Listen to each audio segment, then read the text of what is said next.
Right, now this will tell us. And that's pretty conclusive. Still going, close. I think he got it down. How strong is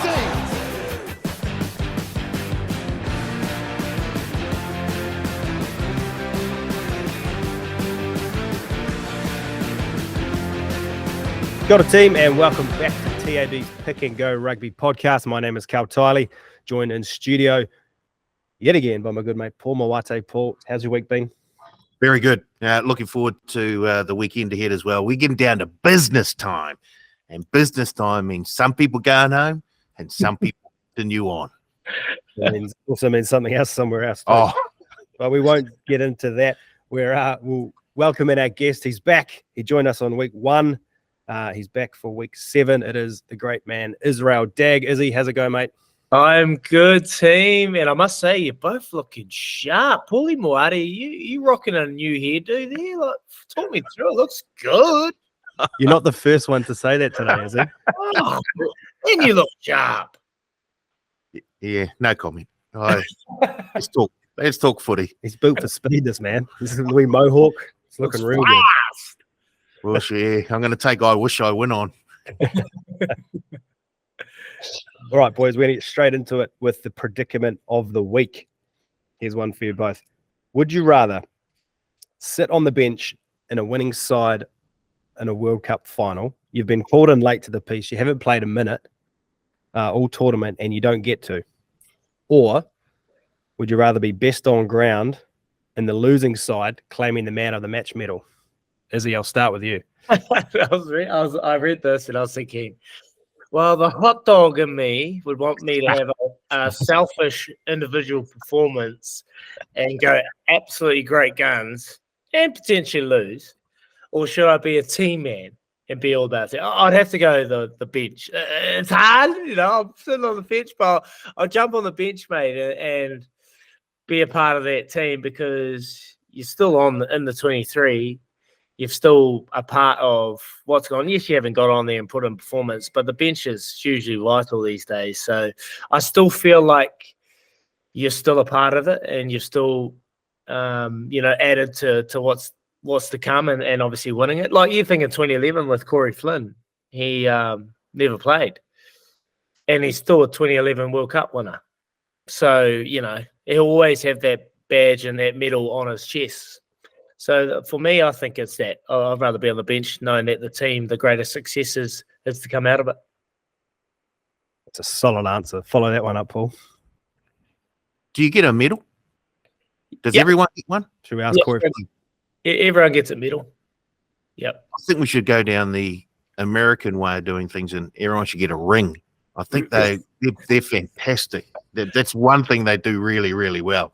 Because a ring you can wear everywhere you go, whereas you can't walk around down at Pack and Save with a medal around. Well, you could if you wanted to, but it's not the done thing. Whereas, anyway, back to your question. Thank you. Well, if you get a medal, I'm on the bench.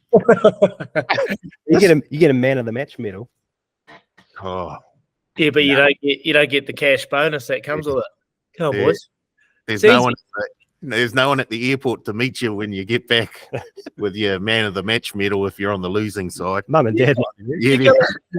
You're walking through the airport. Well played, but unlucky on the result, mate. Oh, there's nothing worse. And just on that, there is a cash bonus at the end. So you're going to get paid big ones. Come on. And just on your ring thing, Kevin Mialamu, actually after playing his 100th game, you get to design what you want. Tony Woodcock got a shotgun designed for himself because he's a hunter, duck shooter. Aaron Smith got a ring designed for himself. Well, Kevin Mialamu, a huge Baltimore Ravens fan, got this amazing ring, like a Super Bowl ring made up for his 100th game for the All Blacks. How cool is that? Wow. You've, How's that little I didn't know that. That's cool. Yeah. Right. What'd you get? What'd you get, Izzy? I think close. I was 34 off. But for your 50th game, you actually get a watch. You can pick a watch that you want. So I got a tag, Huey or whatever they are, tag watch that And it's quite cool. Like, it's not from the NZR. All the boys actually put in money to go towards these huge moments. So everyone puts in 50, $100 each, and then they go and buy something. And for the 100th game, you put in a bit more. And it's a pretty special celebration that you're able to give these players. So it comes out of our own pockets, the players. Oh, that's awesome. What would you get if you made 100? Sorry, boys. Are you Yep. Yep. Still here. What would you get if you made 100 tests? there? Yeah. I never really thought about it, but now I'm thinking about it. I'd probably get some sort of jewelry or something, something quite cool to wear, a bling bling ring. I think that's the best one I saw, as a nice ring that Kevy made up. I know Aaron Smith, I think he made up one as well, but he might have gone and done them himself, but it just depends on the individual. For me, I'd probably get something like that. I'll probably never wear it. I don't think Kevy would wear it. He'd bring it out on special occasions, but yeah, it'd be something like that you can look at and cherish and maybe pass on to the kids. I thought you might get a Tiger Woods driver or something like that. Help with your game. That's exactly where I'm going. Oh, look, it was. Well, I'm trying to. I'd love to, but like, how creative can you get with it? Can I go ask Tiger, can we buy your club? Or am I just going to go buy a club and then just try and make it up like Tiger Woods? You got to be creative, and you got to make the most of those dollars, boys. You want to make everything close to all maximum, money that's coming through. You don't want to leave any change left for the lads. What would you get, Paul? I'd probably get a ring. Yeah, I probably would. I'm just thinking what the design would be around. Be an anchor on top, eh? But, gee, here you go. I'll get a ring that would, I don't know, get me into All the clubs. exclusive clubs in Vegas or something like that. Bang, bang, bling, bling, Paulie Moali. Woohoo. Nice. All right, let's move on. Round table. I've had a look at the number of cards that's been dished out in this tournament already. 39 cards, 32 of them yellow. That math doesn't work. 32 yellow and 7 red, I believe. Yep. Argentina and Wales both have 2 yellows. Fiji have a yellow. New Zealand and England both have a red. We're bound to see a card at some stage this weekend. Who, let's say for argument's sake, it's red. Which team would handle it best and which team would handle it worst out of the 8 remaining teams? Izzy, I'll go to you first. Look, and just on there, I hope it's not ruined from a red card or any officiated matter. Like, you look at the NRL, the grand final, it was just officiated by Adam G so well. We had all the best players on the parks for long periods of time. It was a contest right to the 80th minute. So please, I hope that this doesn't affect the game. But, I can speak from experience, and on the right side and the wrong side, the All Blacks, it just depends where that red card comes. If it's in a crucial position, like your 10 position or your halfback, your hooker role, then there's a lot of adjusting that needs to take place. And the teams these days are so professional and a step ahead. They'll plan for these what-if moments. But I think to that Lions series when Sonny Bill went off, we probably didn't adapt really well to that moment. And we probably looked at it from a point of view, yes, we've lost a player. How the hell are we going to fill this gap? And we probably worried about it a bit too long. So I think we'll take a lot out of that. It's not only Sonny, like we've had many red cards over the years, Scott Barrett and co. So I think from experience, which is not a good thing to have when you got experience having red cards, but you speak of it, and an All Blacks point of view, they won't get surprised or they won't be shocked if a red card eventuates from it. So I'd have to say the ABs, and not just because I'm a former, I just think the planning that goes in place, the what-if moments that potentially could be put to you, and the experience of being in those moments, that they'll take a hell of a lot out of it. Very nice. Paul? I agree with Izzy in terms of depending on what position gets the red card, depends on how well that team will be able to cope with it. But I think the best team and the worst team to get a card is the same team. And I think it's South Africa. I think if they were to get a red card in the forward pack, they've pretty much got a forward pack on the bench. So they could cover that quite easily. I know we'll go into a wee bit more depth on their quarterfinal preview later.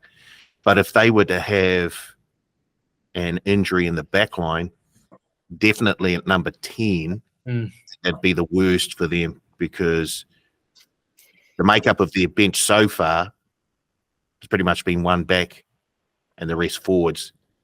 And I think they would struggle to cover that if... It's risky, eh?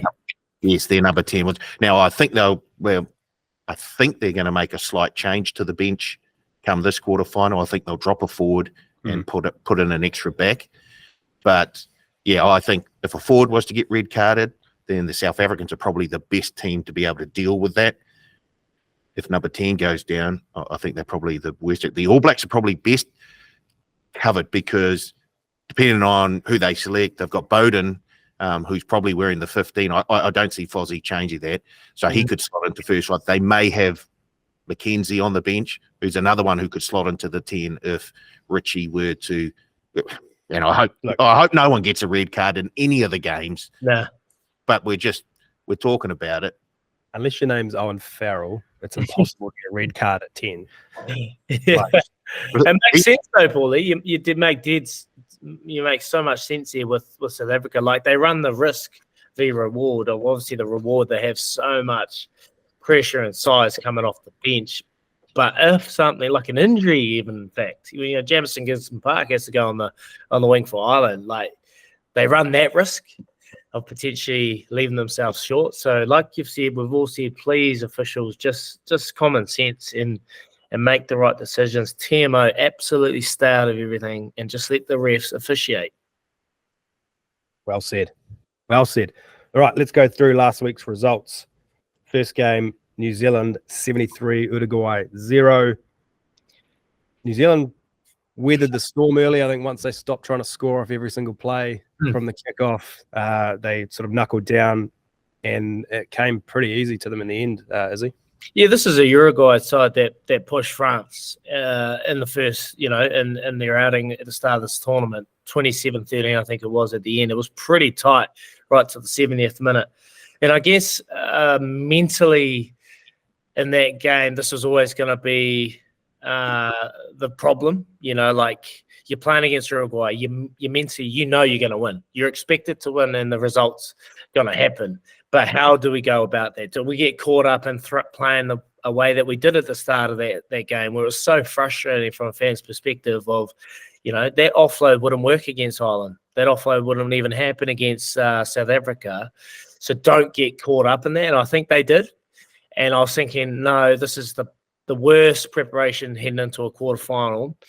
But then they obviously went into halftime, and whatever Foster said, it worked. I think we saw signs that, like when you are able to play the game at speed and you're able to control the ball and control the tempo, what this All Blacks team is capable of. So, Damian McKenzie at the start of this tournament, I wasn't really convinced that he will potentially be the man for the All Blacks to come off their bench and add a bit of impact, but he has been absolutely phenomenal in the last couple of weeks, and I cannot leave him out of this team. So he's obviously made strides. And then seeing Shannon Frizzell, like, how good is Shannon Frizzell for this All Blacks team? When you've got a 6 that is physically dominant, he has a presence, an aura about him, he's intimidating. It just adds so much to that forward pack. So, look, they would have taken a lot out of it. And I know people are up in roars saying it's not the perfect preparation. And at the start of it wasn't. But they got their shit right. And we saw signs of what we're going to see. Not too much, but hopefully they would have got a lot of confidence heading into Ireland. How much would they have taken out of keeping Uruguay scoreless after giving up a couple of softies against Italy the week prior? Yeah, they would have taken a lot. I think defensively, that's probably where we need to make a lot of adjustments, with our defensive, just pride of our own goal line. Giving away those 2 soft tries were just individual errors, misreads from Rico and allowing Monty Ioane to get on the outside of him. And so for them to hold the team to 0 like Uruguay, who have some class about them, they will take a hell of a lot out of that. I think what we saw in that game was connection. Like players weren't coming up and being individual. The line was connected. When you create those little corridors and those little windows for a person like Johnny Sexton and co to expose, you're just going to get ripped apart. So what I saw in that was a connected line, a connected pressure, and probably some breakdown dominance, presence.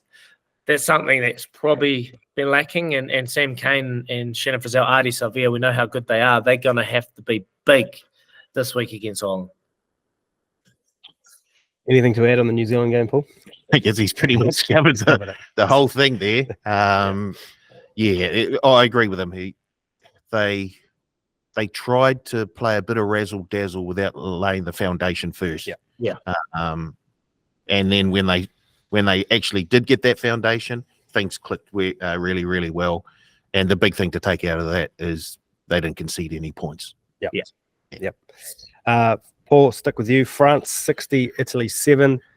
Italy might be terrible. Have they been the biggest disappointment outside of the Wallabies in this tournament? I mean, they've had a number of years now in Six Nations, so they've been getting solid competition on a regular basis, as opposed to someone like a Samoa, who just struggle to get international competition.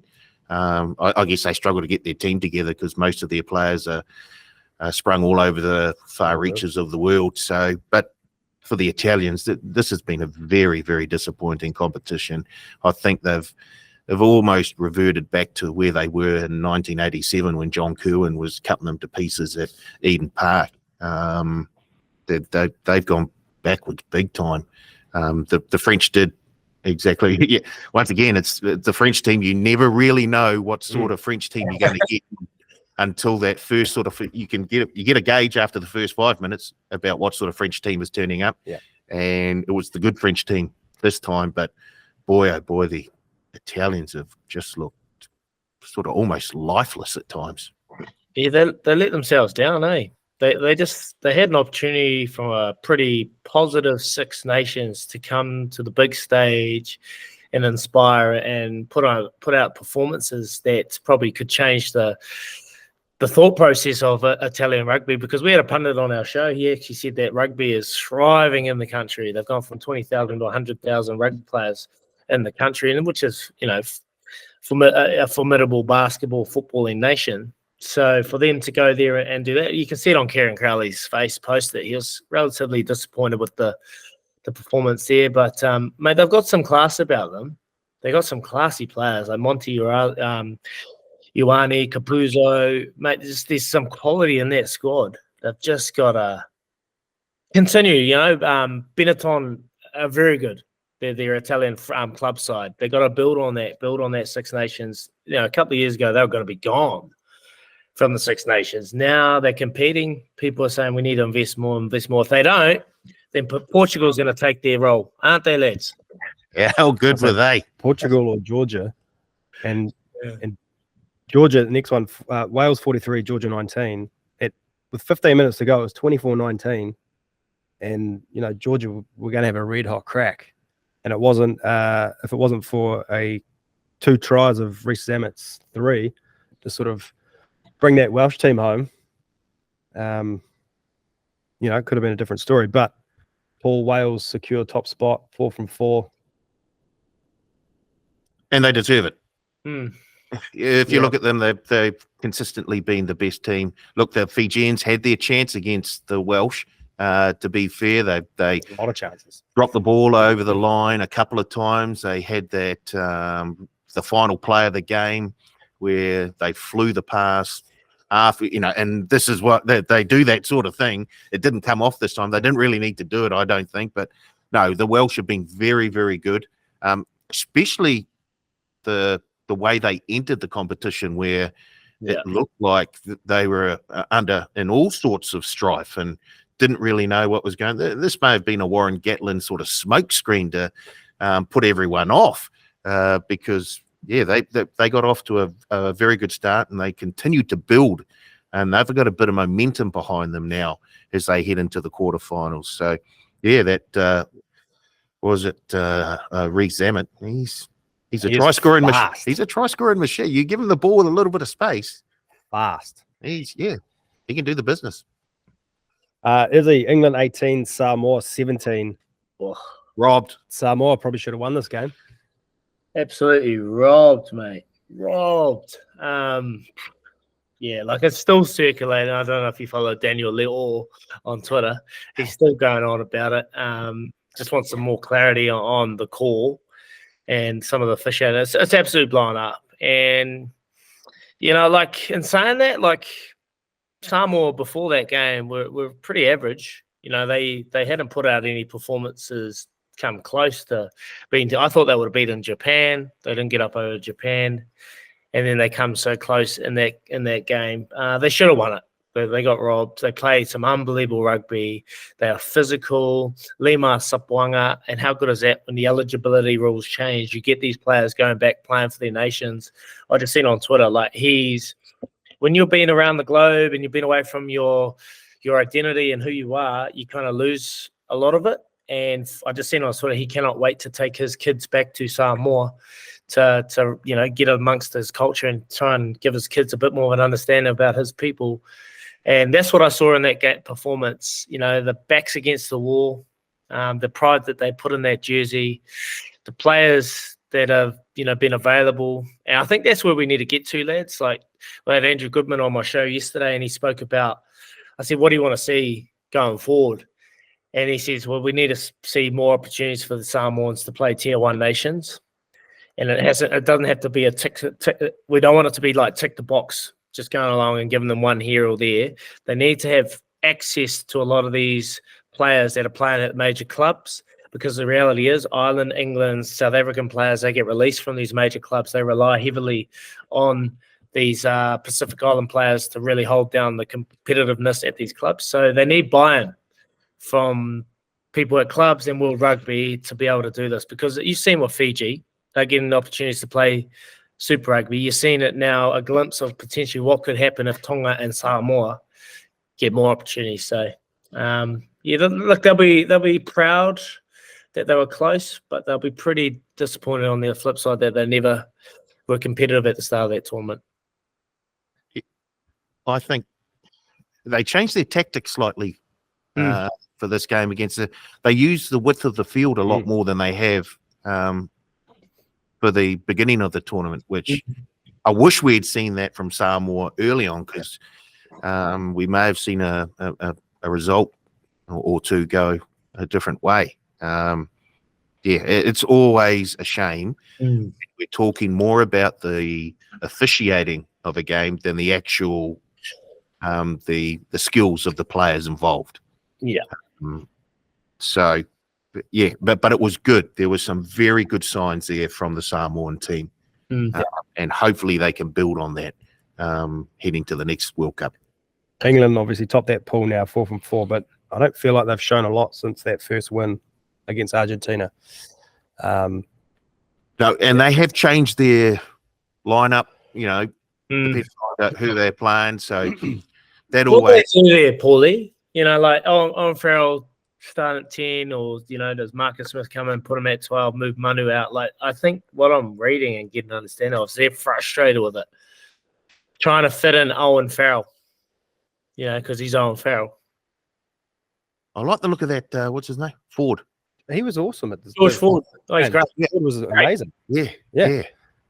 He's I get the feeling that Owen Farrell will be in the 10 jersey come quarter-final time. But boy, oh boy, that Ford, he's got a head on him. He reads the game very, very well. And I think he's less likely for a potential to get a red card than Owen Farrell. It's impossible as a 10 unless your name is Owen Farrell. I cannot see them winning it, lads. I cannot see England. I actually pick in Fiji to beat them because I've done it before, and Fiji, what's going to help them is their discipline. They just give away a hell of a lot of penalties, and they cannot get frustrated with the game and get bored of it. They've got to stay on it. But I can actually see them beating England. I know it's crazy to say, but I just can't. Like, I'm sure you've got two more backers in this room, but we'll get there shortly. Who's going to wear the white jersey? England, surely. Well, England. They'll be the home team. Well, they're not, are they? Well, because they'll be listed first. Oh, right. Yeah, that's crazy. What will Fiji wear? Blue. Oh, what's there? Is it No, red? their alternate's black, isn't it? Crazy. I don't know. Good question, though. Awesome. Izzy, the next one. I heard you speak very highly of the Irish structure on social media this week. Ireland 36, Scotland 14. Ireland are a very good side. And to me, they look like they've got people running lines everywhere, trying to punch holes everywhere. Yeah, they've just got connectivity throughout. Everyone knows their roles. Everyone's in the right place. They're just oozing time with ball in hand. It's great to watch from a fan's perspective. They have variations throughout, but they've been doing it for a very long time. Surely there's a plan to come up with to really frustrate them and show them that it's not as easy as they made it look against Scotland. From a Scotland's perspective, if you watch that game, I was watching it from defensively, like they were coming up and then stopping, and then one player would shoot forward and then create a little corridor. Like it was just, there was no alignment. So I'm sure the All Blacks definitely would have picked up. But mate, they're class in all facets of the game. Like they are just full of confidence. They score some amazing set piece tries. Structures are good. They have a cool balance about them. The breakdown work is phenomenal, led by Peter O'Mahony. So it's hard to really find a chink in their armor at the moment. But hey, it's World Cup. Pressure's on. Let's get it. Anything can happen. You said it Right. just before. You said they've got runners running everywhere, like dummy lines and that. And I thought that first try that they scored against Scotland, I thought one of their forwards on a dummy run took out one of the Scottish players in the defensive line. I think they play right on the edge of the law.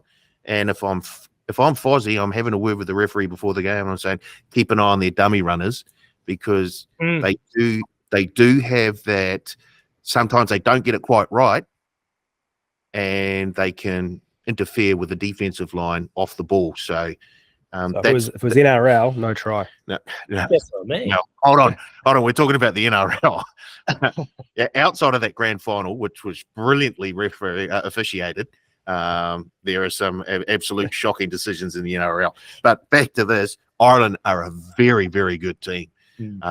That forward pack is fantastic. They're in the tight, they're brilliant, and they get around the field very, very quickly as well.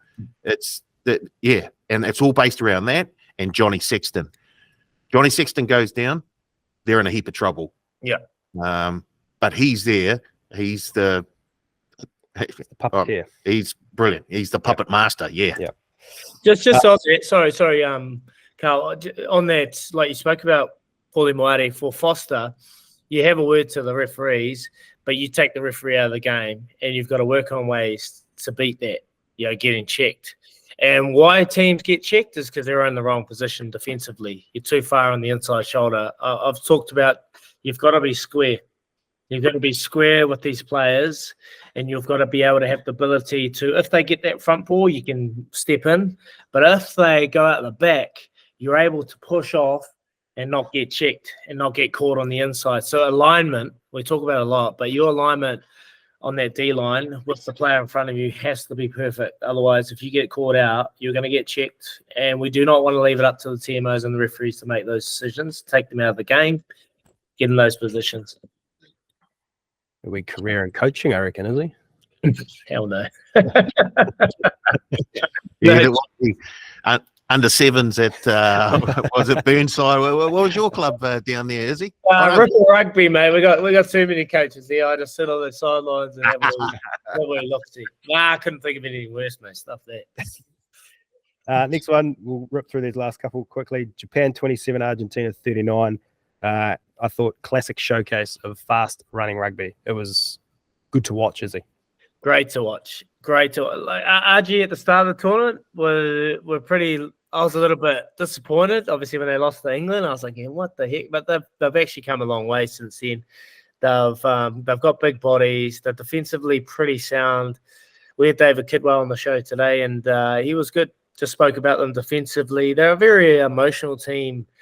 You know, like if you get on top of them early, you can probably put them away relatively early. But if you keep them in the game, they can break up in a game anywhere.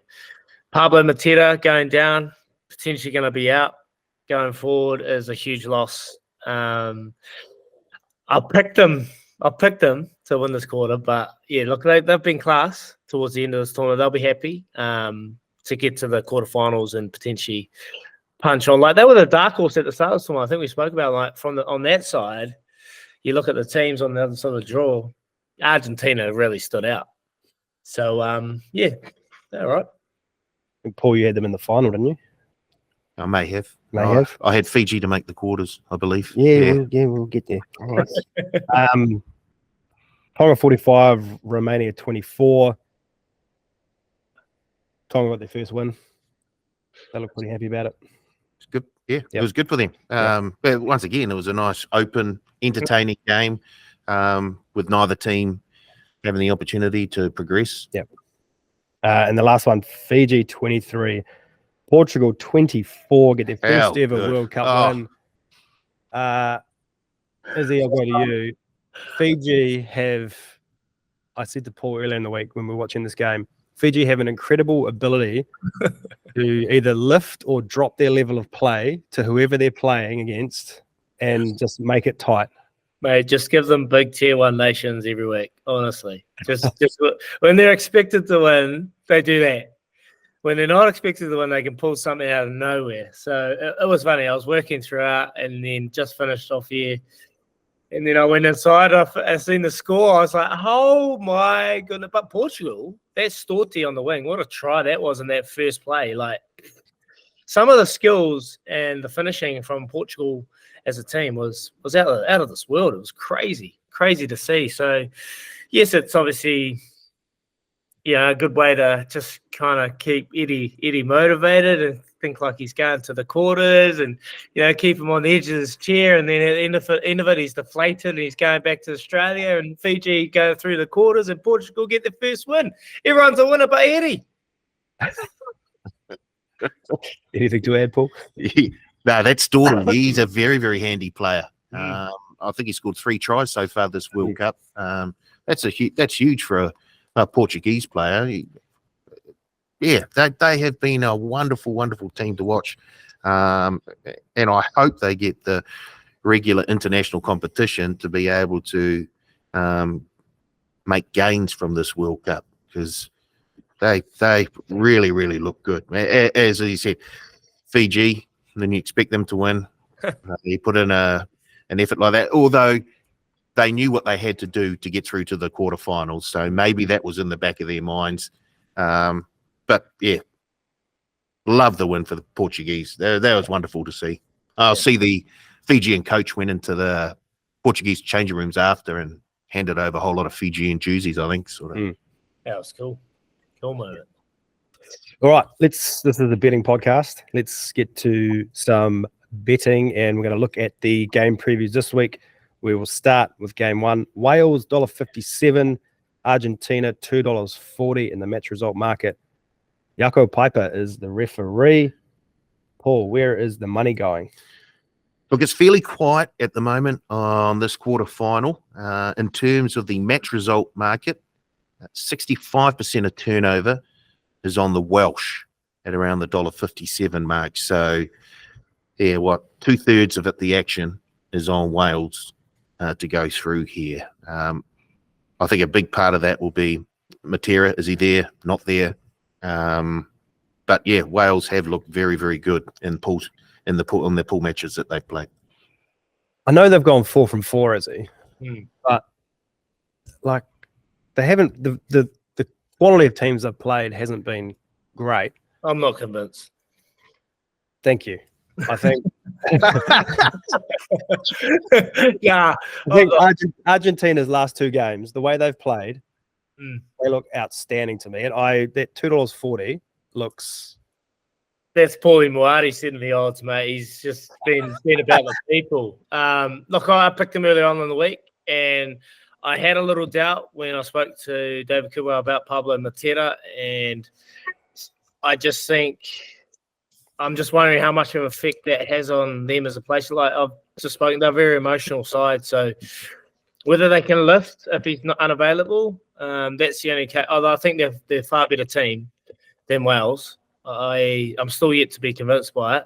But hey, Wales are 4 from 4. They've found a way. They've painted the picture like everything's all dandy over there in Wales, and they've got an opportunity to go semi-final. So, but I'll pick Argie.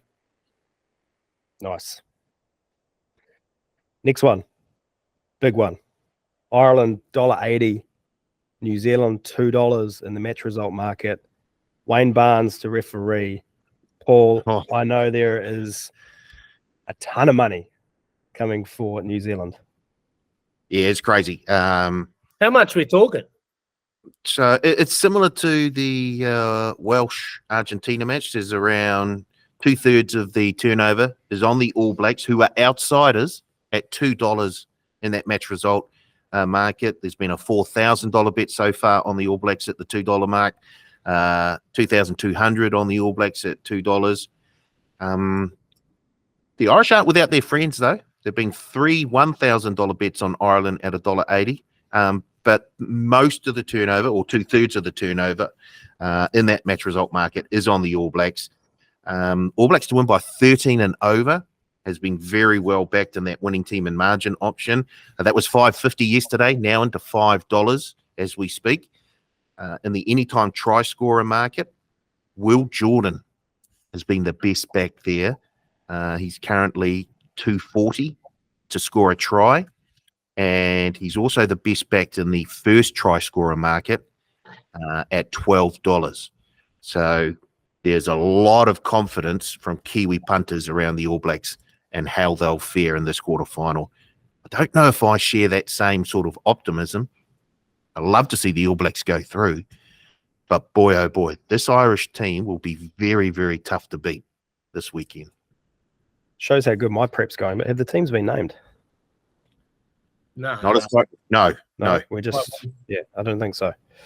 On that, and you touched on it briefly before in episode 1 of this podcast, we had a quick conversation around the 3 10s / 15s being involved in the 23, and I think you said, no, can't have it. Has your opinion changed? Because to me, Damien McKenzie has to be in that 23 somewhere. He has to be. He will be. Yeah. So I've had to change my tune for sure. I just thought, what's the point? You've got 3 10s. You're cementing a position that potentially could be taken from another player that can cover other positions. But no, with the way Damien's been playing and the confidence he is oozing and the potential to go out there and break open in the game, you have to pick him. So he's going to be in there on the reserves. He's going to be alongside Anton Leonard-Brown or Lester Whanganuku. We don't know. But Bodie and 10 will start at 10, 15, and Richie will start at 10. So at the start, I didn't want it. Now it's going to happen because you cannot leave D-Mac out. Yep. Paul, what does New Zealand have to do to beat Ireland? Keep all their players on the field, first of all. I know it's pretty simple, but discipline's going to be big in this game. In fact, in all 4 of the quarterfinals. So keep everyone on the field. I think, as he said, get that defensive line set. Ireland will have taken a lot out of, what was it? Is it Ioane, who scored a couple of tries against us? So they'll be looking at that and looking at places to exploit our defensive line. So if we get that defensive line set up properly, and outside their outside shoulder, so that we can drift if we need to. the forwards setting that platform, Hmm. and playing it down their end of the field. Because once they get down our end of the field, any sort of penalties, they'll convert into points almost, well, more than likely. So play that, that old style of where the All Blacks used to grind teams down for that first sort of 30, 35 minutes. And then the second half, the opposition had barely anything left and the All Blacks exploited that. I think they need to sort of try and, I guess, think back to those sorts of tactics that we've used before. But yes, I agree. McKenzie has to be on the bench, which means he's got a decision to make as to who the midfield reserve is. And obviously Roygaard, and then the forwards sort of pick themselves. Hopefully Tyrell is fully fit and okay. Go. He's a big part of that All Black forward pack. So hopefully he's fit again and can go. Outside of that, I think we know what we expect from our loosies. Yeah. Their loosies are very, very. I think some people underrate their loose forward trio. They have a very, very good loose forward trio. And if we can outplay their loose forward trio, that'll go a long, long way to the All Blacks winning this game, I think.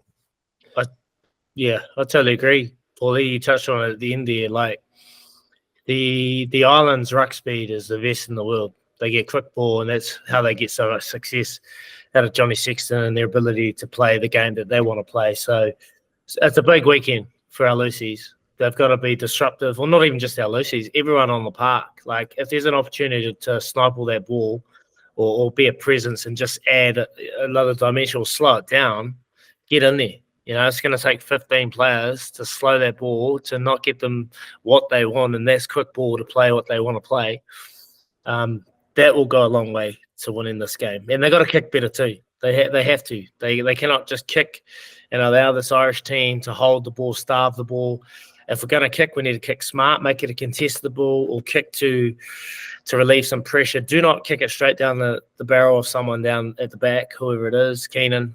Otherwise, they'll just dominate us. So kicking area and the breakdowns pivotal this weekend. I'm a no one, and I know nothing, but I want to ask you a question, Izzy. You are someone. Wow. Do you feel do the All Blacks need to? I feel like the All Blacks need to score early, and that's when they're at their best. They get their confidence up. The longer a scoreless period goes, we kind of go into our shell and try and go toe-to-toe defensively, sort of go away from our game plan that's worked for the last few years. Yeah.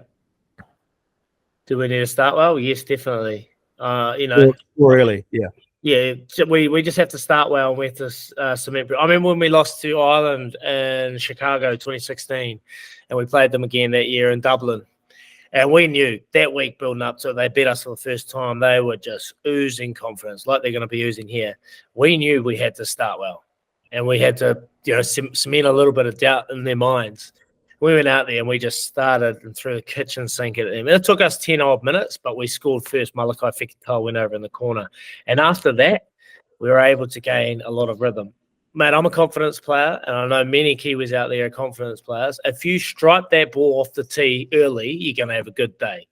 If you get out there and you get yourself in the game early, you're going to have a good day. You just have to. So, mate, you did right. We got to score first. We got to start well. Otherwise, it's going to be a long day because pressure.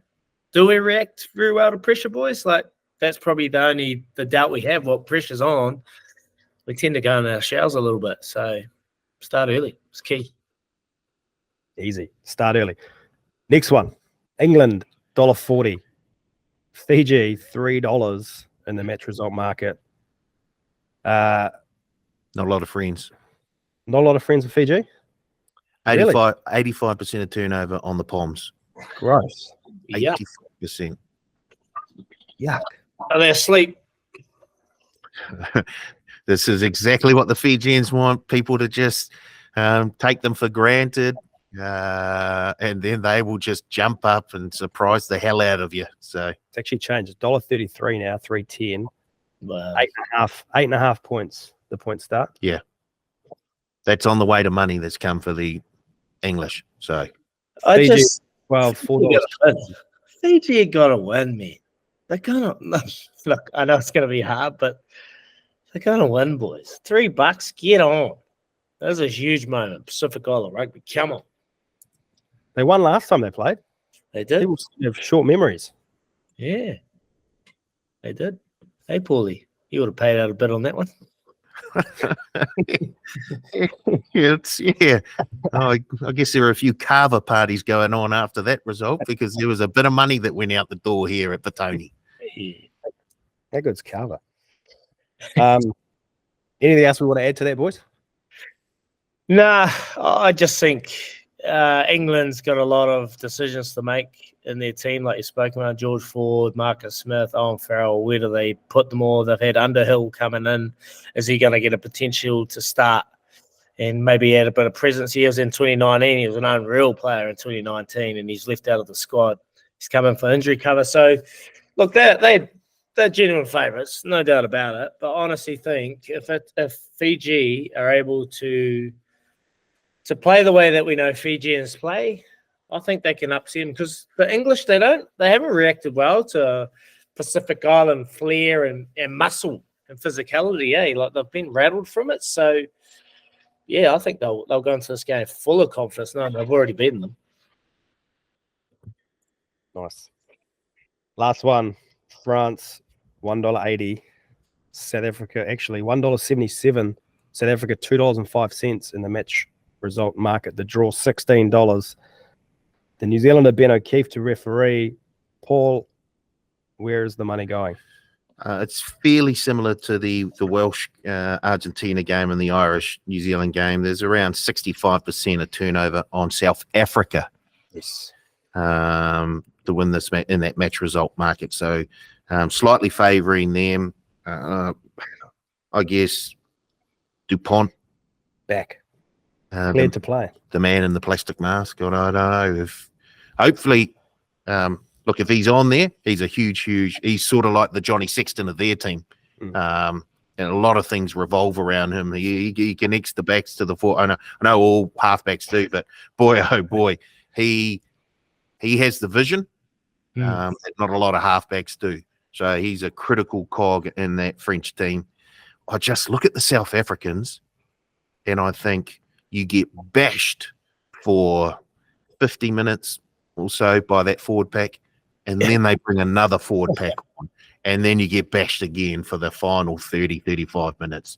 So it's really, really tough. I'll be very interested in see what sort of balance Nianaba goes with on the bench for the South Africans.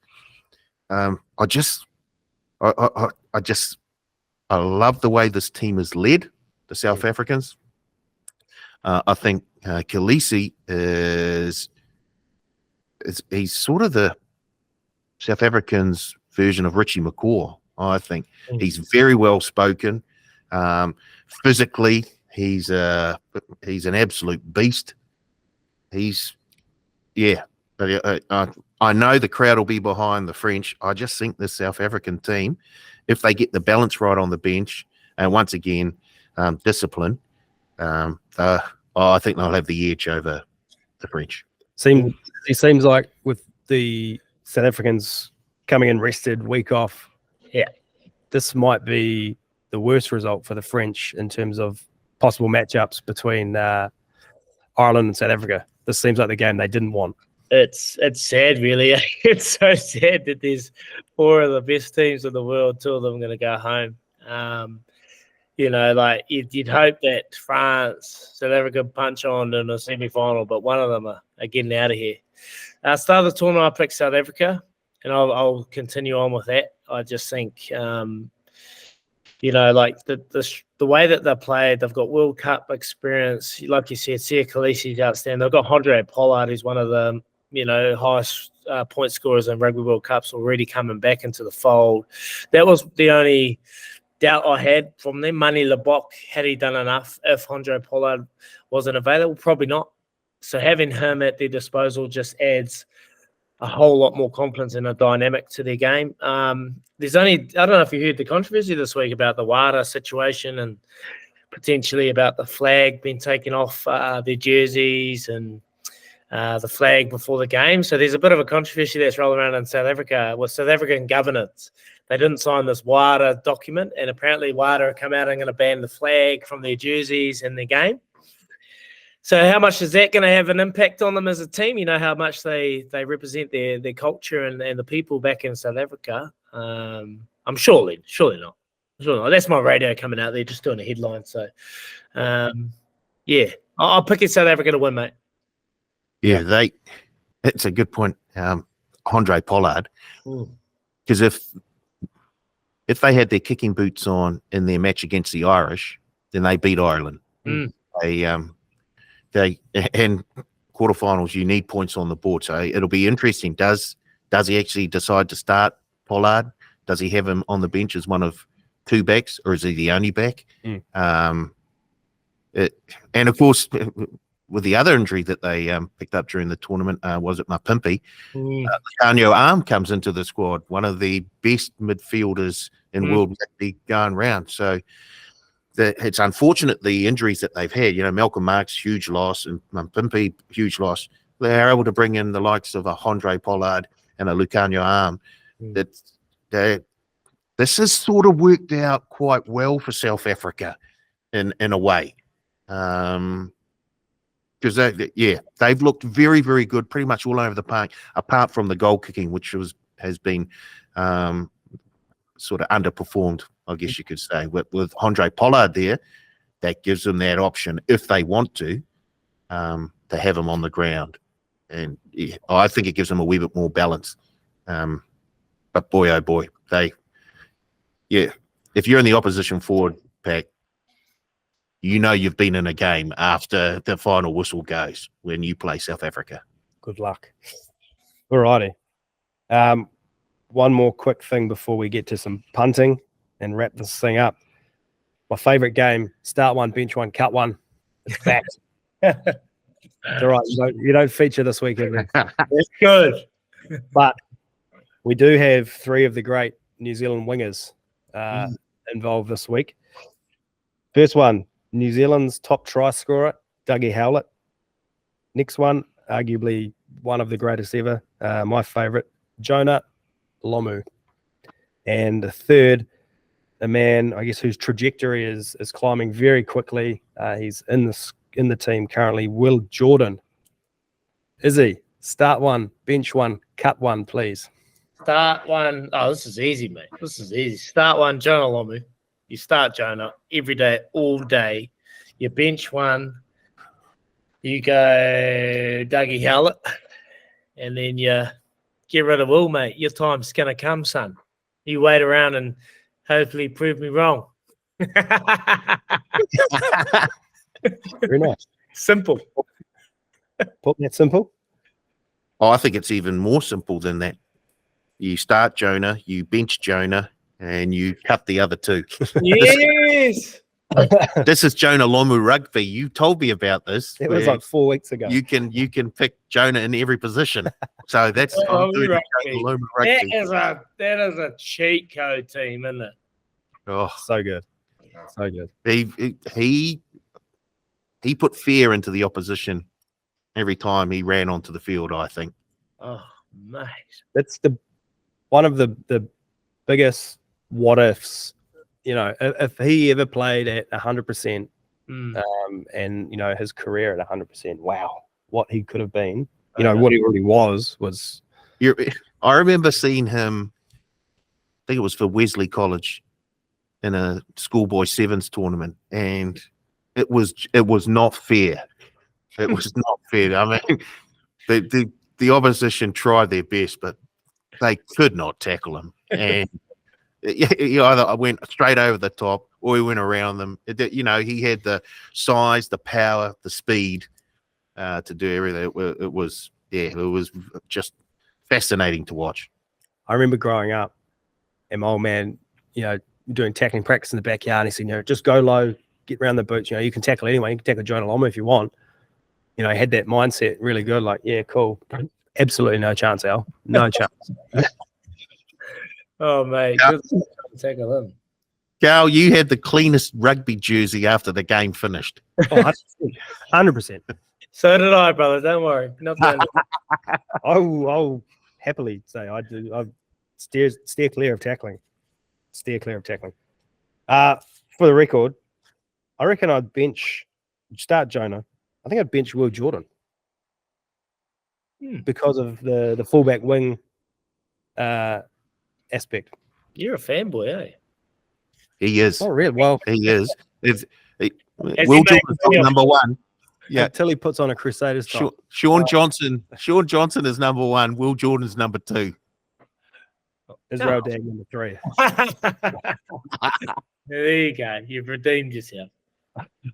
All right, let's get to some betting. We've got $100 hypothetical cash to spend on the World Cup this week. Izzy, have you had a think what you're going to do with the $100? Oh, I am going to do 4-leg multi. So I'm just going to take winners. I'm going to take Fiji. I'm going to take All Blacks. I'm going to take Argentina. And I'm going to take South Africa, all Southern Hemisphere. Let's go. That's 31.75. He's going to cripple the TAB. 31.75. And that's a good point you bring up there, Izzy. All Northern Hemisphere teams are favourites this weekend. All Northern. Is that you, This Paul? never happened. Oh, No. What's Christ. happening? Oh. If this team loses, it's the TAB's fault because you've had them underdogs 4 times. I've lost 4 times, and I will have a word to you and your work colleagues. Paul, your $100. I'm similar to Izzy. I'm taking a 2-leg multi. I'm just taking Argentina to win and South Africa to win. That comes out at 5.20. I'm putting the hundy on that. Mate, Right. you're Real too safe. Instead of Smithy's bets, we'll call it Moari's bets. Or Smitty's away over in India at the moment, so I don't know how Turk's Bar is doing. All right, I've got 2 plays. A 3-leg multi. I'll take Argentina, South Africa, and Fiji plus 8.5. It's $10.35. I'll put 30 on that. And then the other 70 is going on New Zealand 1-12 at $2.90. Jeez, that's a smart bet, covering all bases, eh? Yep. That's probably my downfall, eh? I'll just go full tit on one multi.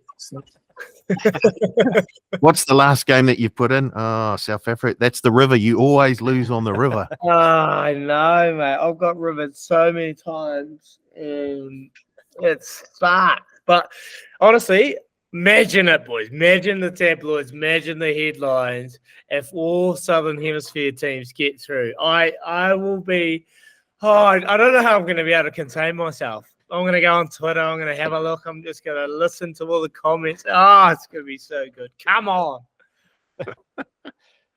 That is probably the best way to finish the show. Paul, thanks for joining us again. Up the All Blacks. Up the All Blacks. Not Izzy, TABs. Come appreciate on. your time, mate. Appreciate your time. Thank you very much. And as Izzy said, go the Southern Hemisphere. Cheers, boys. Everyone out there, thank you for listening. And we will be back next week to do it all again on the Pick and Go Rugby podcast. Here's Izzy.